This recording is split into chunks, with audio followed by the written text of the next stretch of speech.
Good morning, everybody. Can you hear me? Because I feel like it's not projecting that much. Is it? Okay. Okay, good. Wow. Well, Jesus is risen. Hallelujah. Here we are. Welcome to this first Sunday after Easter. And today and for the next 5 weeks, we'll talk about and explore and study the resurrection accounts in the Gospels and just the resurrection itself, and discuss what it means to us and what we can understand about it, maybe anew or again for the first time, or who knows where you're coming from. But I wanted to start slowly today because I think that if we can place ourselves in the feet of those who were there at the empty tomb, what in the world would that be like? And the thing is, the Gospels, the earliest Gospel is Mark, and it ended with an empty tomb, and that was that. And the end of Gospel, make of it what you wish. And, that was the story. The tomb was empty. I mean, it wasn't the story because we know the other part of the story, but if that were all we had, was an empty tomb, and all this history of lives forgiving others and whatnot, what would that mean to us? But art is not happy with an empty tomb, so art has a lot of pictures of Jesus coming out of the tomb, which there is no account of. There's no description of how it happened, like what happened. Did he fold up his own clothes and push the stone away and walk out, or what? That's what no one knows, and no one will ever know. But we do love the images, and this is William Blake. I don't know where this is, but I have a feeling it might be in the Morgan Library or something in one of his pieces there. But anyway, there it is. But what I do want to say is that resurrection from the dead was the primary teaching and the good news from the very, very beginning of the church. And Paul is the earliest writer in the New Testament. He wrote around the year 50, 52, and his conversion is sort of dated to be around 36 or something. If Jesus died and rose in 33, Paul right away was persecuting anybody who was following him. Saul at the time was persecuting. But once he was converted, he was blazing a trail to spread this good news. He had seen Jesus, heard his voice, been told the story, spent time with Peter, and was totally converted and won over. And so his teaching was that God had raised Jesus from the dead, and if that didn't happen, we are fools. But he staked his life on it, and he spread churches all over the Mesopotamian area, and that was the story. Paul wrote nothing about Jesus' life and times and birth and all of that. That came much later in the gospel accounts. So the main nugget of everything was that Jesus had lived and died and been raised from the dead, and that's good news. And Paul explained in 50 Ways from Sunday why, and in many letters to many churches. So his letters, and also the book of Acts is full of that as well. But anyway, so I just have a few images of the resurrection, which I think are beautiful and worth looking at. Here is a piece from the Eisenheim altarpiece. Has anyone seen that in person? It's in I think it's in Germany, but it might be the Alsatian region of Germany. Eisenheim, Germany is a place. But it's considered one of the most sort of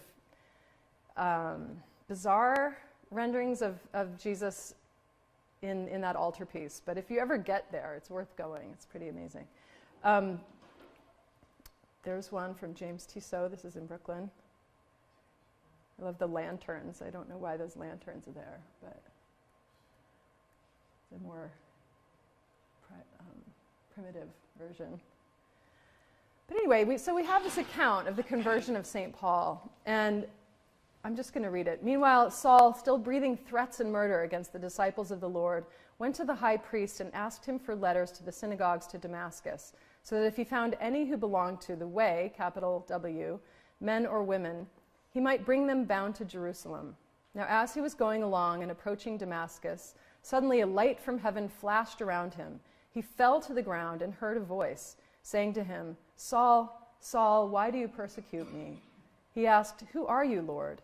The reply came, "I am Jesus whom you are persecuting. But get up and enter the city, and you will be told what you are to do." The men who were traveling with him stood speechless because they heard the voice but saw no one. Saul got up from the ground, and though his eyes were open, he could see nothing. So they led him by the hand and brought him into Damascus. So there's a picture from Caravaggio, thrown from his horse.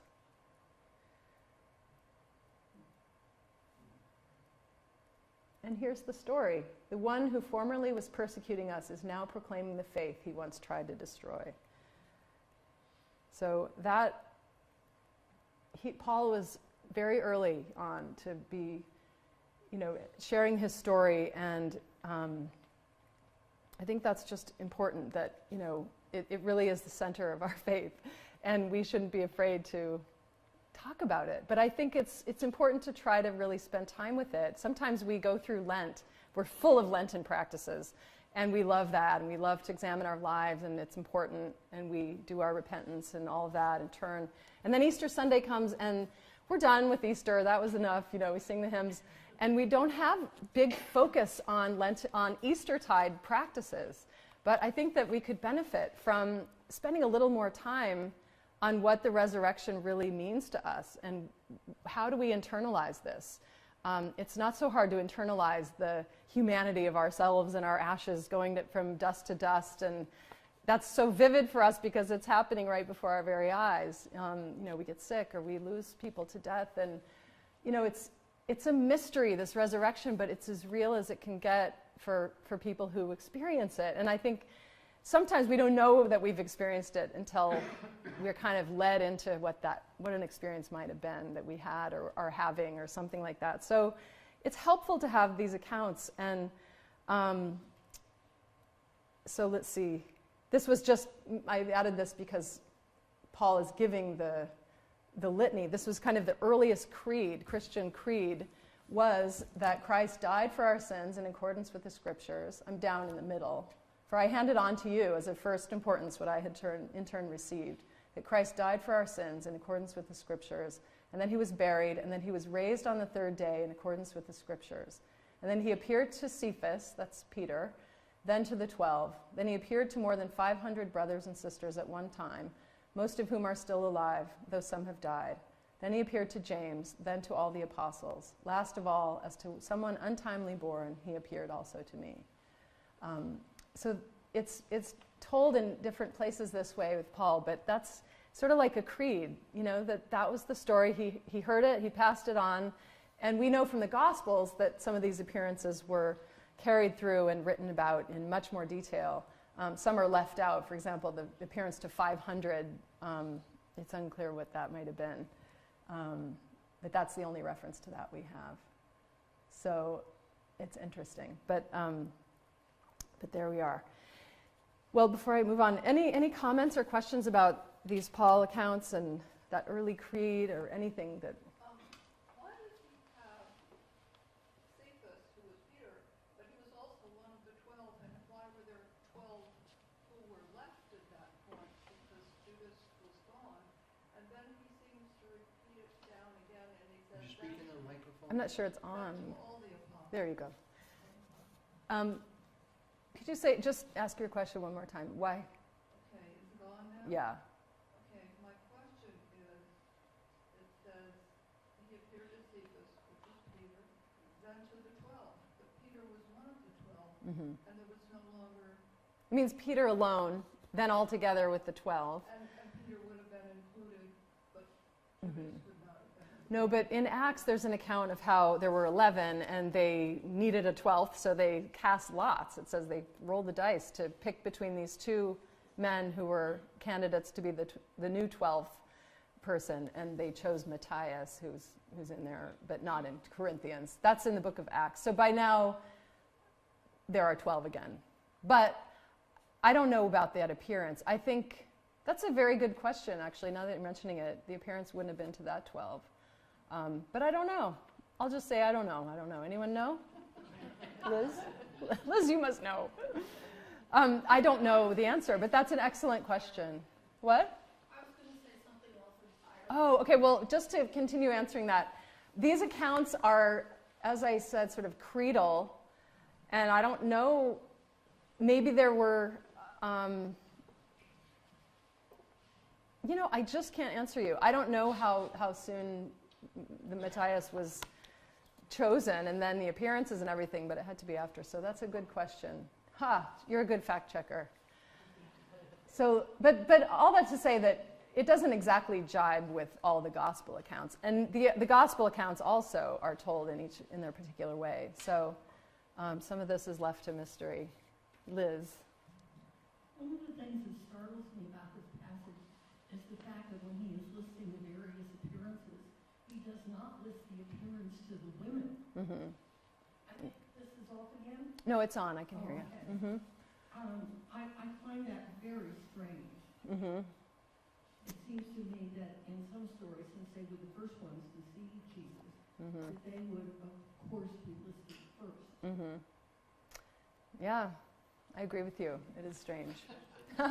Because all of the Gospels agree that he appeared to the women first. So I don't know why Paul does that, and I don't know why the sort of creedal thing is that, but at this time in history, maybe it would have undermined the story. If women were the first to tell, then it discredited the validity of the claim or something like that. We have to put it in its context. But on the other hand, when you look at this passage and says 500 brothers and sisters.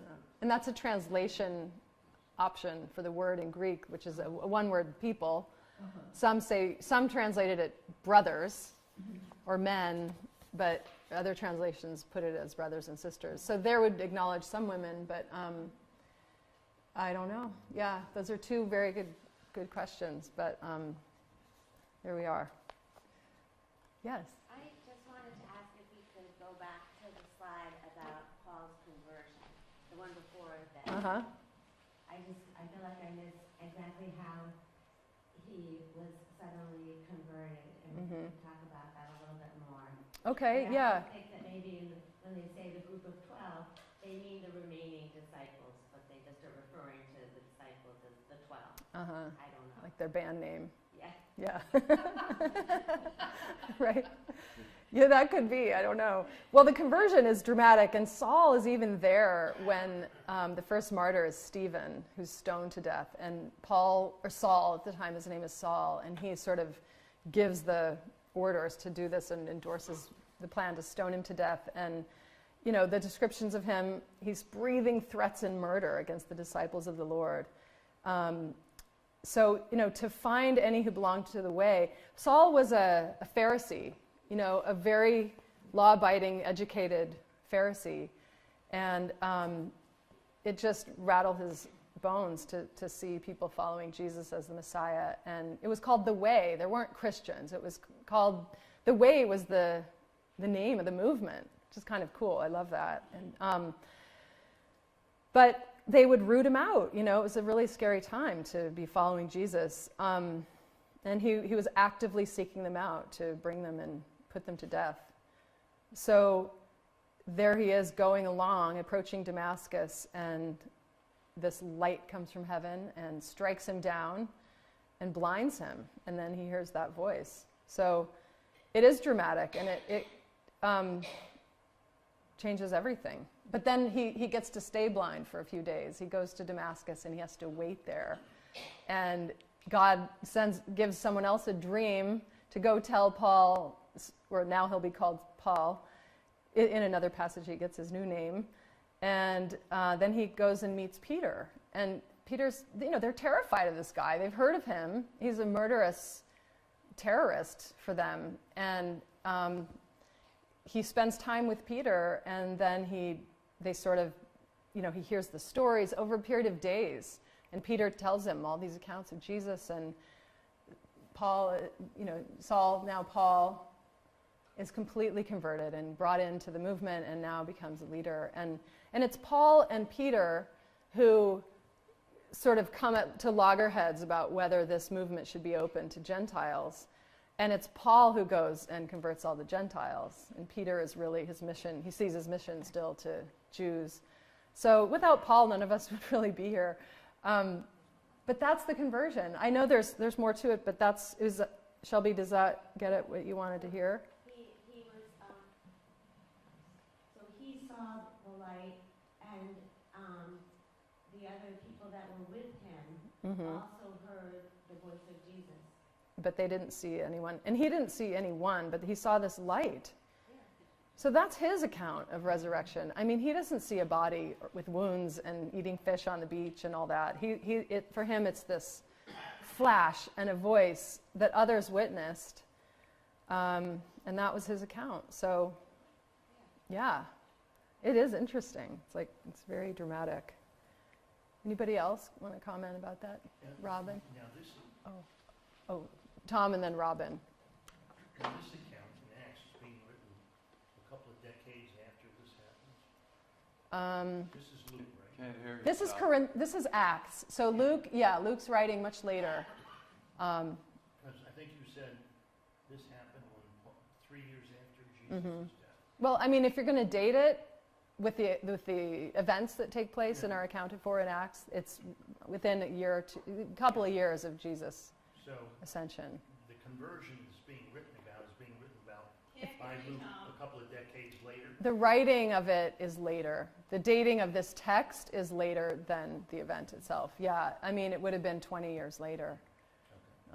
30, well, more than that. I mean, Luke, I think, was writing more like 70 or 80. It's 50 years later, easily.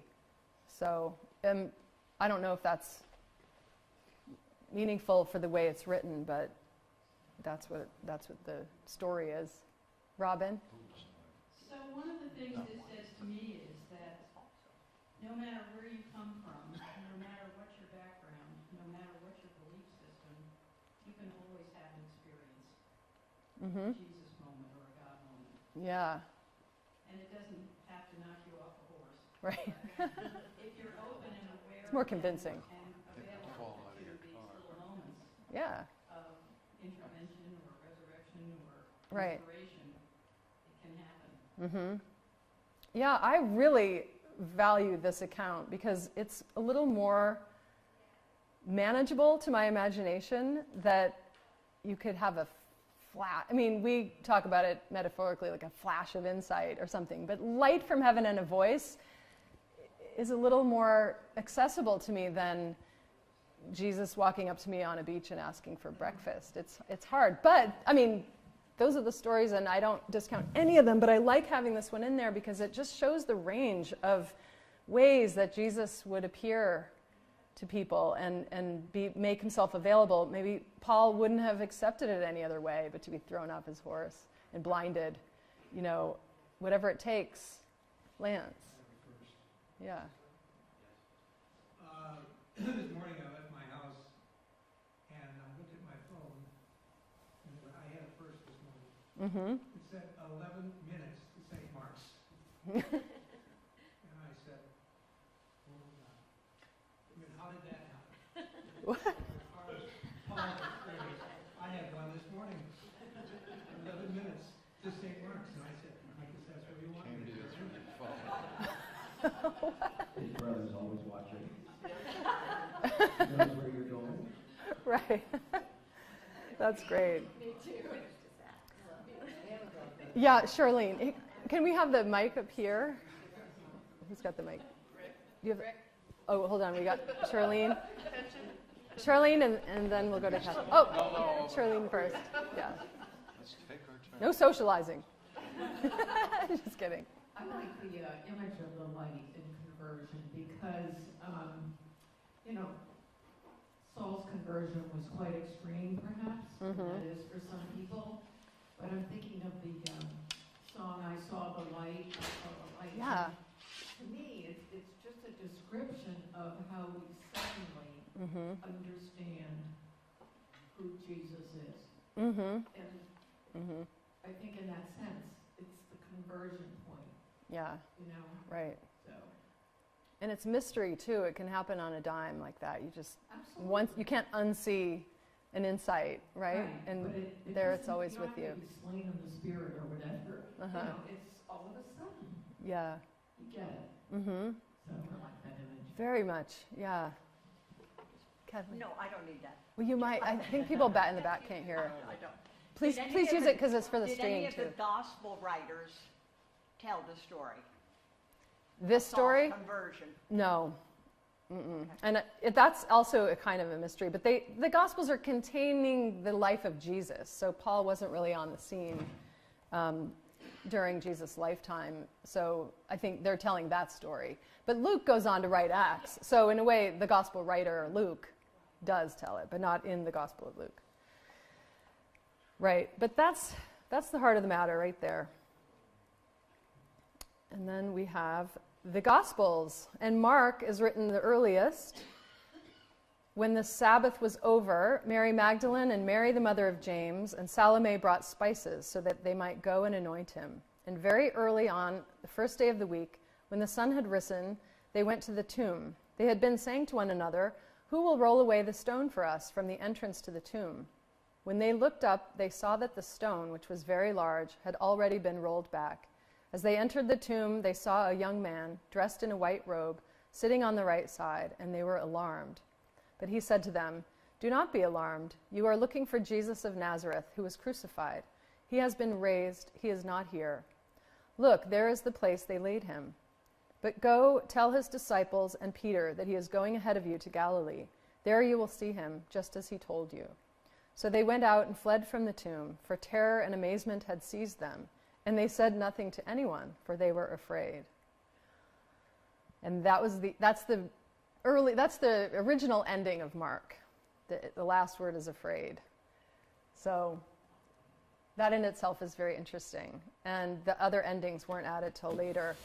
But, each gospel is written for a particular time and place and community. And when Mark's written, it's about, I want to say 60 or so.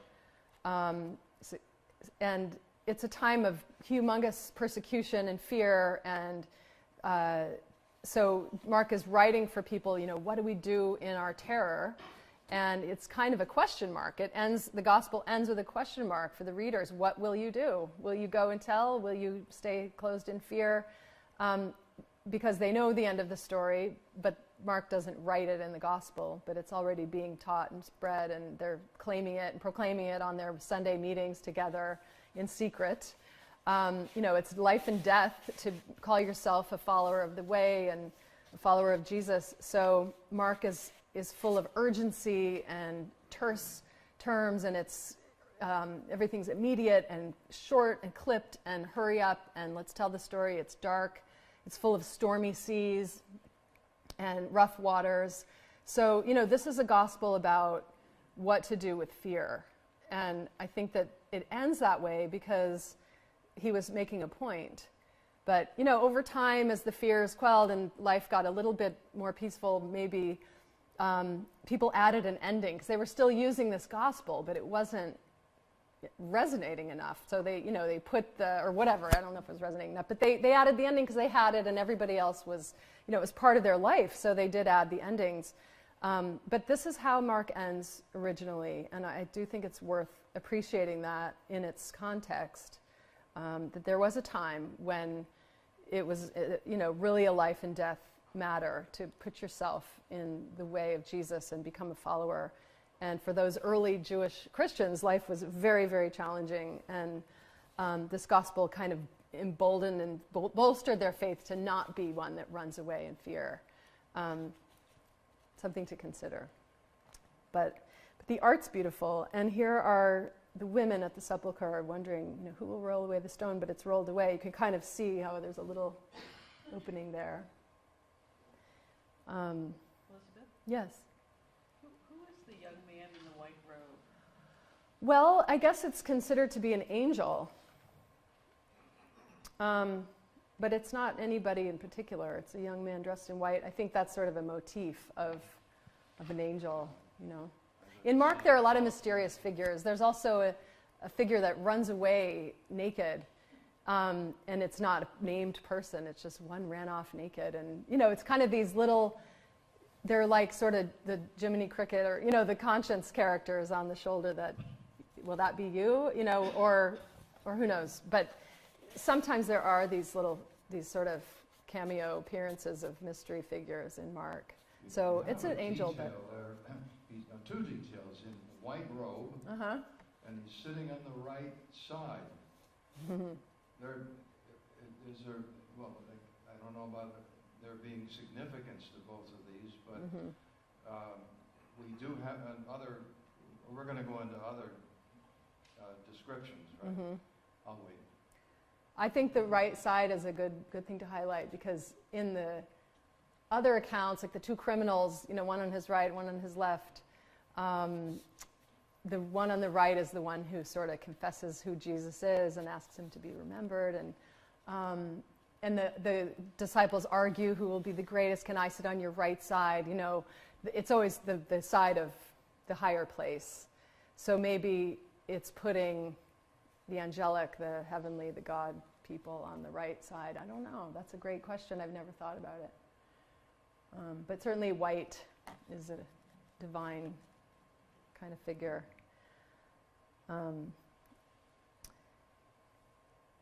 Okay, there's the art. And then we have the Matthew account.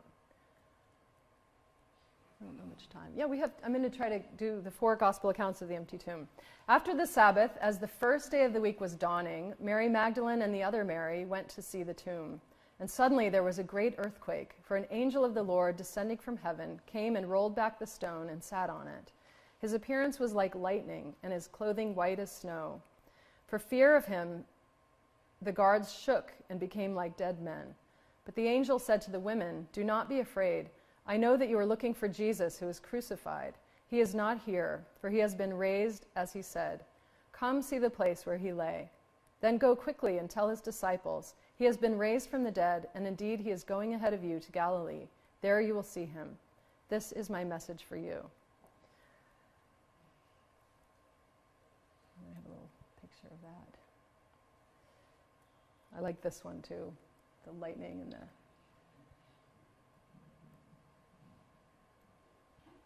But anyone have comments about that? Matthew's a bit of a different gospel. Yes. Oh, who first? Cindy. I'm just curious, was there a particular significance in why Jesus was drawing them to Galilee? Yeah. Luke doesn't do that. So that's a departure in the Gospel of Luke. They don't all do that. But Galilee is sort of where it all began. And they'll be sent out from there. I honestly, I don't remember what the significance is, but that's where he wants them to meet him, and I can't remember why that is. Anyone else know? Yeah, it all started in Galilee. It all ended in Jerusalem. But they all go back to Galilee, back to their lives and everything within the day. But it is, I guess, where it began, and he comes out of there. I don't know. Does anyone else know? I wonder if it might have been safer to get them out of Jerusalem, too. Probably. Maybe that's where they were going anyway. He's going ahead of you to Galilee, like they're already on their way. But they live there too. I mean, they don't live in Jerusalem. So that would be the main answer. But in Luke, they stay around Jerusalem. Liz. I'm trying to remember whether within Matthew's description of the crucifixion that there are the great earthquakes and the people rising out of their graves. So it's interesting that here there is a great earthquake when the stone is rolled back from the tomb. And it's as if that these most dramatic moments, the signal moments of the crucifixion and the resurrection, the whole earth is participating. Yeah, that's right. I love that. Well, it's true. I think Matthew and Mark have the description of the sky going dark at the crucifixion. It's another nature response, the earth's response. But what's the question? Are you just observing that in the text? Yeah, right. It is. It's very interesting. There's a lot of art about that too. People rising from there. We have some threads. We have some threads that pass through. Mary Magdalene, the other Mary, travel there. It's the same as in Mark. In Mark, yeah. However, we've got an earthquake which comes out of the blue. And also, there's no mention of guards. And there is an angel will say, dressed in white, but in the Matthew section, he moves the stone and sits on it. There's no mention of that. I mean, that's something you'd remember, I would think. They look into the tomb and they see somebody in white on the right-hand side that tells them stuff. But here, it's a big deal, and there's guards. And they have the message. And they well, and the guards, it sounds like they passed out and they didn't witness any of this.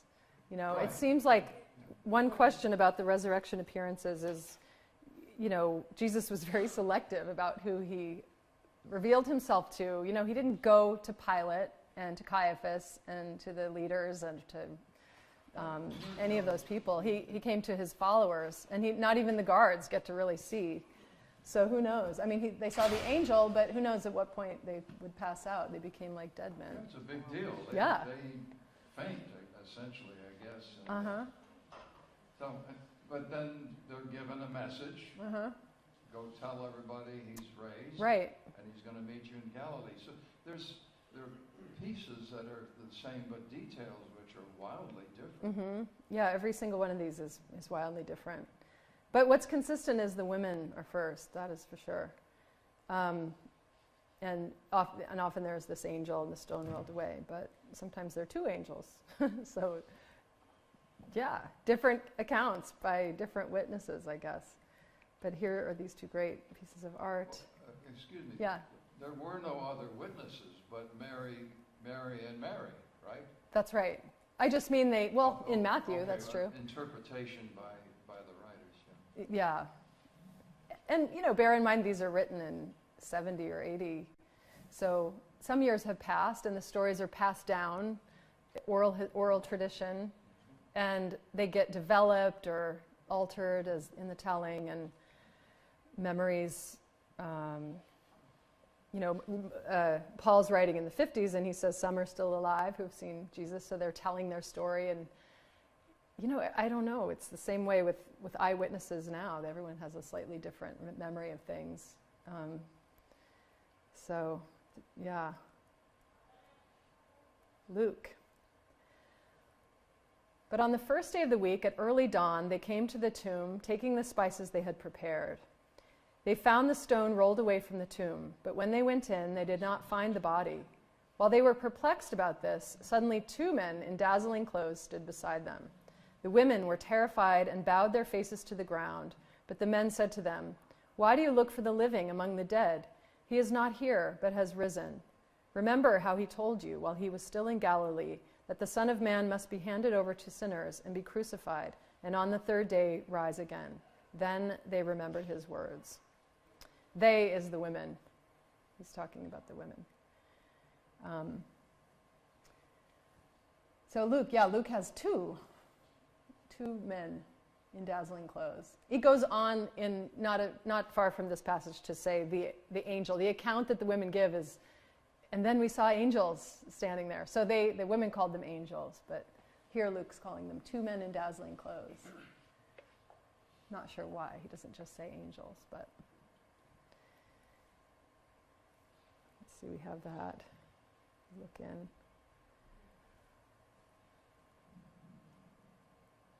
And one reason the women are first is because they do have this assignment to go and prepare his body with spices. So they are there early to do that.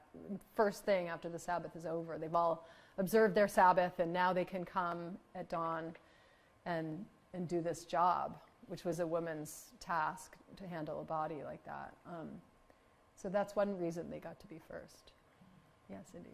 You know, one thing that was stunning to me when we went to the Holy Land is these tombs were very, very small. It was like you had to crawl through. So it's interesting to me now as I look at these pictures that they have them as very grand, big, open spaces. When in effect, I mean, they would have been kind of crawling into a very small space. Well, Joseph of Arimathea was said to be kind of a rich man, so maybe he had a bigger tomb. Or just as this is art, they had to fit the angels in there and be able to show them. But also these were the accounts. They saw them sitting in there, so there must have been some room to go in. A lot of the Gospels say that they went in. Peter went in. So yeah, I think it might be that the tomb that Joseph used was large because he was a man of means. Yes. Do we know what the procedure was for dealing with a dead person? You'd wash him off. Mm-hmm. Yeah, the spices are like embalming spices. What would they do with the spices? Were they placed in the body in some way? I don't know about in or on. I doubt they did any real invasive thing, but Jews weren't really supposed to handle dead bodies, but they had to do this proper preparation. Do you know, Tom? I think my understanding is the spices are wrapped in a shroud. Uh-huh. And they're, you have a decaying body that isn't embalmed, so that it's really probably scientifically or technically to overcome the smell of a decaying body is what they're doing. So that spices would And in overcome the it. Jewish law, you're supposed to bury him before sundown on the day of death. Mm-hmm. And that's why there was this great rush to take him down from the cross and put him in the tomb to satisfy that. Yeah, but they hadn't done anything with the body, so there wasn't time, and so that's why they were concerned. Who's going to take the stone away for us? But yeah, that's a good answer. So this was a part of burying their dead out of respect, and proper burial included this. So Thank you. yeah, thanks, Tom. So John. Early on the first day of the week, while it was still dark, Mary Magdalene came to the tomb and saw that the stone had been removed from the tomb. So she ran and went to Simon Peter and the other disciple, the one whom Jesus loved, and said to them, "They have taken the Lord out of the tomb, and we do not know where they have laid him." Then Peter and the other disciple set out and went toward the tomb. The two were running together, but the other disciple outran Peter and reached the tomb first. He bent down to look in and saw the linen wrappings lying there, but he did not go in. Then Simon Peter came, following him, and went into the tomb. He saw the linen wrappings lying there, and the cloth that had been on Jesus' head, not lying with the linen wrappings, but rolled up in a place by itself. And then I have continued. I'll come back to these pictures. Then the other disciple, who reached the tomb first, also went in, and he saw and believed. For as yet they did not understand the scripture, that he must rise from the dead. Then the disciples returned to their homes. But Mary stood weeping outside the tomb. As she wept, she bent over to look into the tomb, and she saw two angels in white sitting where the body of Jesus had been lying, one at the head and the other at the feet. They said to her, "Women, why are you weeping?" She said to them, "They have taken away my Lord, and I do not know where they have laid him." So here's Mary Magdalene.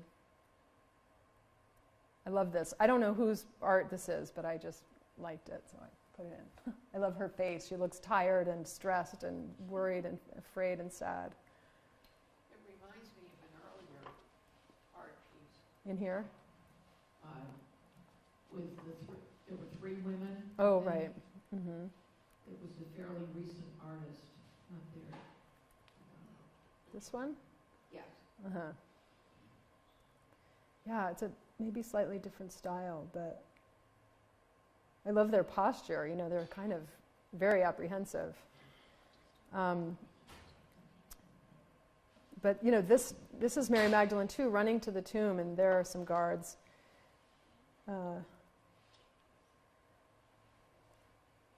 But so she's first, and, you know, she runs to tell Peter and supposedly, possibly John, the one whom Jesus loved, and said to them their message, her witness account. And they set off, and I have them running also here. Eugene Bernard. They're very concerned too. What could have happened? What is the historical significance of talking about one of the disciples racing faster than Peter, and then reaching the tomb first but not going in? Right. It seems like there's some sort of message. It's here. pecking order, right? The church went on to put, you know, sort of Peter in charge, and Jesus had given him the keys to the church or kingdom. And so, you know, they have to be sure that he retains his authority or whatever. So I think he gets to edge out the competition, you know. So, yeah. And, you know, if they were true to the story, then Mary Magdalene might have been in charge, but, you know. the rest is history there too. But it's interesting, yes. Liz. There's one resurrection story that we haven't seen yet. Maybe you're coming to it. But it's the one where Mary is standing there weeping, and the person she thinks is the gardener. Well, that's coming. Oh, yeah, that's next week. Yeah, I'm making you wallow in the empty tomb. No. Yeah, because, spoiler alert. Because then next week we'll start, then they start to see Jesus. But right now, all they see is the empty tomb at first, and they're scratching their heads. They still don't really think he raised, for sure. Yes? We were watching a television show recently on this, and they mentioned this other disciple. Uh-huh. It's it's very clumsy, the disciple that Jesus loved best, or however it went. And they keep doing this. Now, the theory that we saw on television, which is, probably true, was that this was Lazarus, his friend Lazarus, that he had raised from the dead. Yeah. But just curious, why? Why did they? I mean, they're perfectly happy to identify Peter.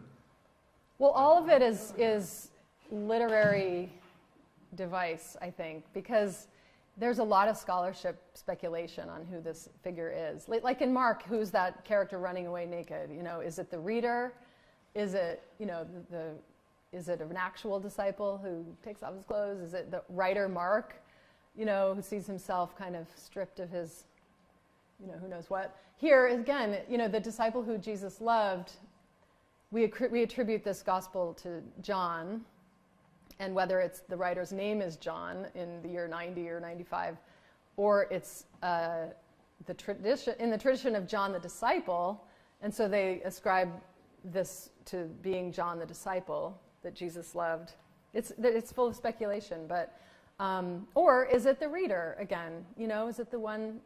Jesus loves you, So I think there's all sorts of possibilities, and Lazarus is another viable possibility among scholars. So there's no answer, but it could be a lot of different things depending on how you read it or receive it.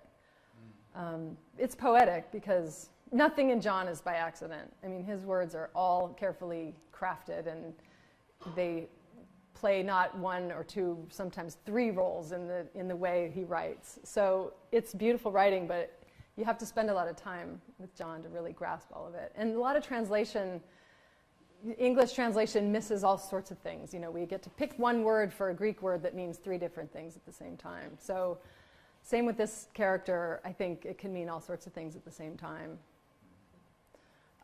Anyway, I'll leave you. This is the Empty Tomb week, and I love this line by Rowan Williams. He says, "There is no hope of understanding the resurrection outside the process of renewing humanity in forgiveness. We are all agreed that the empty tomb proves nothing. We need to add that no amount of apparitions, however well authenticated, would mean anything either apart from the testimony of forgiven lives communicating forgiveness." And that's the story we started with Paul. The one who formerly was persecuting us is now proclaiming the faith he once tried to destroy. Paul was completely thrown off his horse, shown the error of his ways, and lived to tell just as intensely as he lived to shut it down before. So I think that's powerful, and I'll just leave you to ponder that. So stay tuned for next week. Thank you.